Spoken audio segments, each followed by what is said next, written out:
Hi guys, great day. Welcome to Pearl TV, and in this video our topic is all about our child education. Okay, so the last time I shared with you guys that we have stopped in visiting Kumon, meaning to say we will no longer go to the Kumon Center for Ate Shasha to pick up the handouts, okay, the worksheets, okay, and of course we will no longer pay the tuition fee, okay. So, in this video, I will discuss the reason why I supported my daughter in not going to Kumon anymore, okay? It was it was my very first decision to let my daughter enroll in Kumon, okay? I just convinced my spouse then that I told him that, hey, I am going to enroll our daughter in Kumon Center, and then we have to pay this amount monthly, and then the other payables like this. And my spouse told me that, okay, yes, you have to enroll the Smart Kid there. Okay? And then later, Smart Kid, but during that decision making, during that time, Smart Kid really hated that idea, okay? Really hated that idea. But me and my spouse keep on insisting her that you should try, okay? You should try. Kasi we will see kung malay mo, okay siya, malay mo, makatulong, okay? So, never in my mind that Kumon Center is not a tutorial center, guys. Okay? So, the reason why I supported my daughter to stop, because I saw that I have realized that Kumon is not a tutorial center. They said it's a learning center, but it's not a learning center at all, okay? So, kain tayo, guys. And then, what I want for my daughter is someone to assist her in her lesson, okay?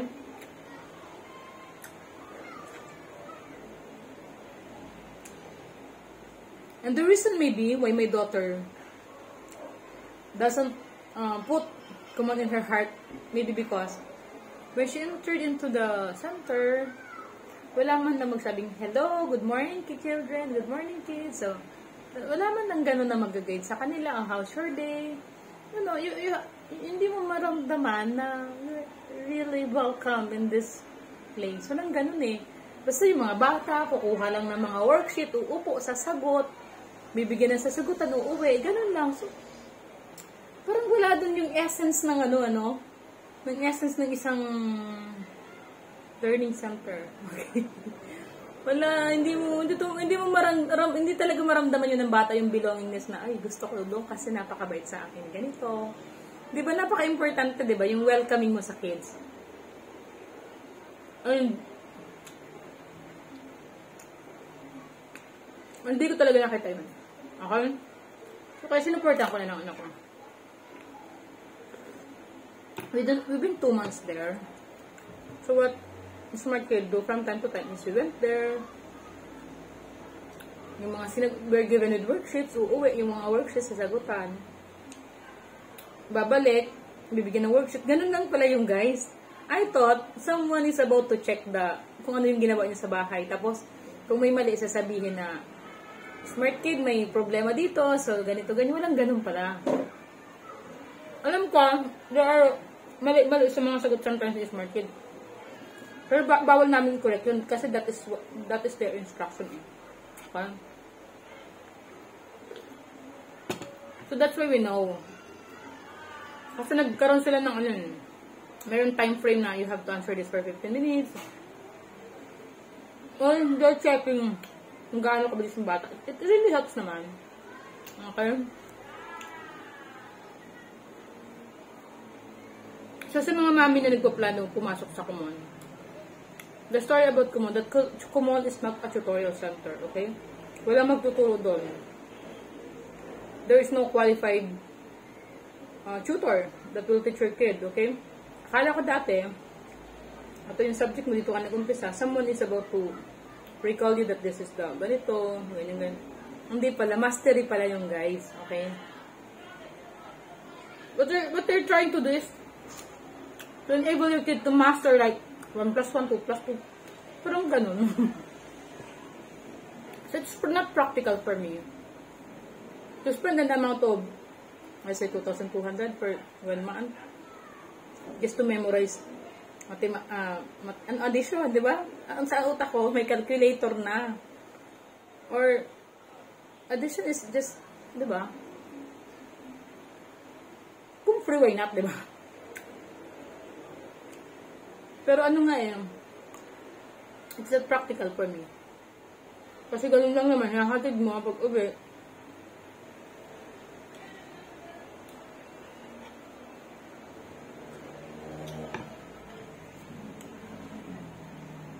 So, ito na nga. So, ano ba yung ginagawa ko ngayon, guys? Para yung intention ko na turuan yung anak ko, ay na-realize ko. Okay? So, I come up to this strategy. So, what is my strategy? I have made it for 1 week already, okay?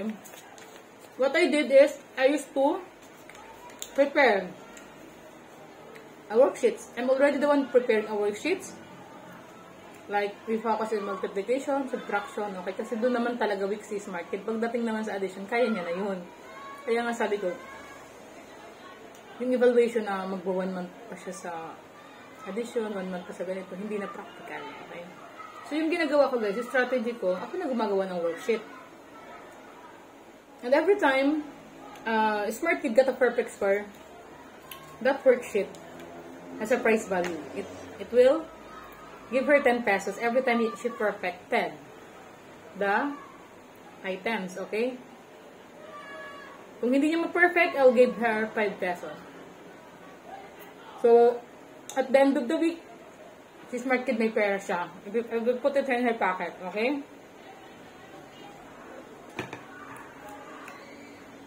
At hindi ako yung mangungulit na sa kanya na, hey, sagutan mo na to. Kasi sa common to, hindi na ganun eh. Kasi binayaran mo to ng ganitong ano eh. Kasi parang ang dating guys sa common kasi, every day, you're given with worksheet. And if you have to divide the number of worksheet into the weeks, and it will fall that you're paying just the worksheet. Okay? Kasi there is no tutor eh. You're just paying for the set of worksheet every day. That is the reality of common. So why not? Ako na lang ang gumawa ng worksheet, di ba?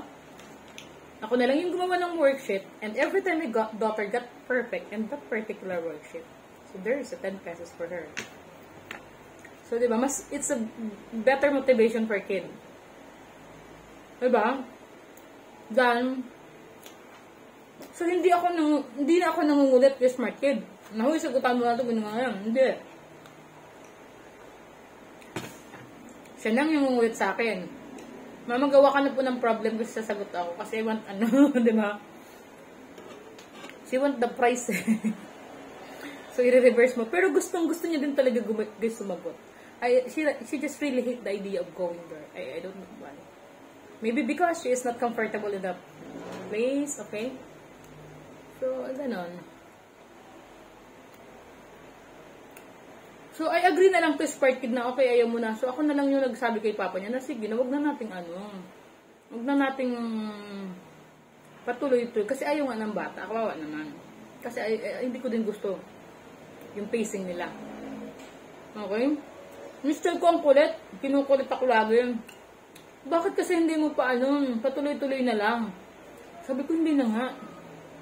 Kasi, siya naman kasi magbabayad eh. Practical sa part ko, lalabas ako, kukuha lang ng worksheet, ganito, ganyan. Pag umaga, ako pa yung stress kasi papasagutan ko sa kanya, di ba? So, we'll not try to make another strategy para yung bata. Siya talaga yung porsigidong sumagot. Kasi she find the worksheet of Kuman boring eh. She found it boring.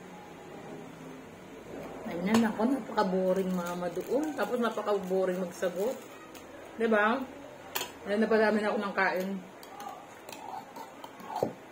So, ayun, palaman ko guys, kung na-curious kayo kung anong palaman ko, bacon spread. Tapos, I'm drinking coffee, black coffee.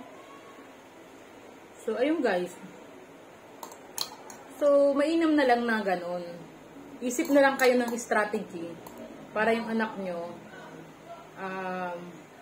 tuloy-tuloy pa rin sa pag-aral ng mathematics. Kasi yung math kasi talaga dyan ang importante guys eh.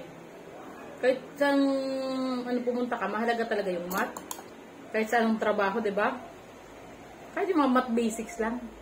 Marunong ka gumamit ng calculator, 'di ba? So ganoon lang. So, bottom line is tayo talaga mga parents, kung may time tayo, na lang natin. So, ako ngayon, I decided na ako na lang ulit ang tutor. Sinisilip-silip ko. And besides, ayan. Bumili ako nito guys, yung pang grade 4. Para binabasa-basa ko to kasi sabi ko, nire-review ko sa kanya. Kasi sabi ko baka hindi niya pa alam. Kasi nga last year, medyo hindi natutukan ng mga teacher yung bata kasi sa pagtaas ng hit index, diba? So, ayan, tinitingnan-tingnan ko na lang from time to time. Tapos, sisegwayan ko siya, nituturo ko sa kanya. Tapos, nakikinig naman siya. Okay, so itong mga books na to guys. Ito mga pwede ito sa bata. Basahin niyo yan. Ito.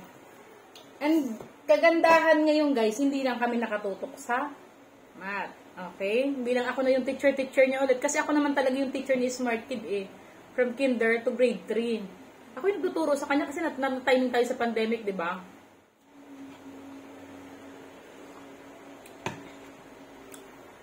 So, nung grade 4 lang siya, medyo nag-undergo ako ng stress noon. Tapos, nakadesisyon ako magtrabaho. Kaya hindi ko na talaga siya pinakailaman.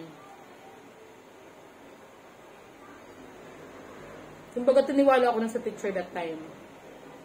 So, yun. So, yun yung story. And, ito guys.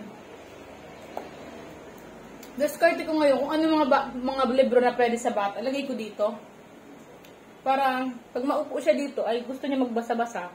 Nandyan ako. Kami, we interact. Ito mama, ganyan-ganyan. This is a combination of all subjects, guys. GMRC, kung ano, mga grammar, mga sa English, mga ganyan. Science. Okay? So, ganun lang. Hindi ko naman kasi winiwish yung anak ko na maging sobrang talino. Ayaw ko lang siya ma-behind. Yun lang ang mundo. Ayaw ko na siya ma-behind na sabihin na very poor siya ganito. Ano. Kasi, di ba? Yung magnegosyo ka, kailangan mo talaga magaling ka. Ganun, ganun. Pag magtrabaho ka, dapat magaling ka din. Basta para hindi ka ng mga kinakaya-kaya ng mga tao sa paligid. Okay? So, that's all for today, guys. And if you are looking for more parenting and educational tips for kids, please don't forget to like and subscribe and share this video, guys, in order for you to be notified whenever I posted up a new video. Bye and God bless.